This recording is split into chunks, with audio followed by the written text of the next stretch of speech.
wisuda sarjana dan magister tahun 2021 dinyatakan dibuka. Melantik saudara-saudara menjadi sarjana dan magister.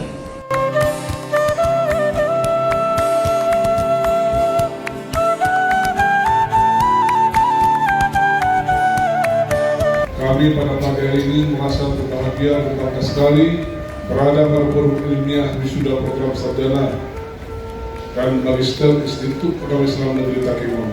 Pada hari ini tambahnya sumber daya manusia baru yang akan kita tunggu kiprah dan pengabdian berikutnya. Bagi pemerintah daerah, hadirnya sarjana-sarjana baru akan memberikan nilai tambah yang diharapkan mampu memberikan pencerahan dan perubahan kualitas hidup masyarakat Aceh Tengah secara umum.